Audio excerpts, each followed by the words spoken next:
buhay ko ay may iba't ibang mundo. Merong comedy, may mga action, may mga pag-MMK, pag-drama. Actually, kung ngayon dapat nagdadrama pa ako kasi kamamatay na po ng asawa ko, hindi na siya nag-ibig. So, pero dahil ako ay nag-naumisan na ako, mother, kailangan ko lang Nakrimate. Nakrimate. Katungkol po ito ng aking pananampalataya, yung share ko nung siya na rin pala ako sa buhay ko na parang pag-ibig. So, aking share ko sa inyo, ito po yung aking pananampalataya naman about sa peace. Ito po ay parang po sa akin at sa mga nakakakilala sa akin.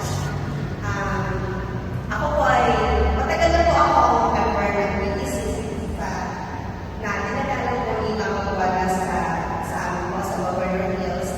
Nung malilipa po ang anak ko, mula nung dumating ako sa Governor Hills, nadadalang na po ako ni Mama Guada. Pero that time ko kasi, ay iba po yung lifestyle ko.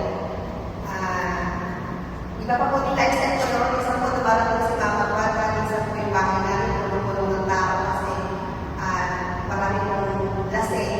Kasi yung bahay ko po, tambayan ko ng mga barkada. So, lagi po kami nag-video okay, lagi po kami nag-inuman. So, ganoon po ang buhay ko noon. Kaya, hindi ko po napansin. Ganyan po na-realize ko na iisip pala po yun, yung pumapasok sa bahay, si Mama Guada. Tinatanggap ko po si Mama Guada, pero hindi ko po siya pinapansin. Kasi hindi ko pa po naiintindihan kung ano po yun. Minsan po aanat si Mama Guada, minsan papasok na lang ako sa kwarto at lasing po ako. So, yun po yung aking lifestyle before. So, nagmili ko na po ako ng simbahan 2023.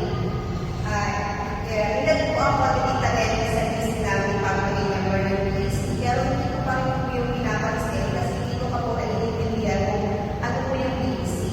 Kaya hindi po ako sumasama sa mga pag-aanat at pagbabakay Mama Guada sa mga bahay-bahay.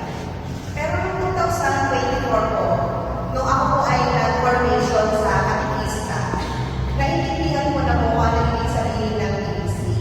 So, kailangan pala po ay lumabas tayo sa community para makisalamuha. Lalo-lalo na po yung mga katikista.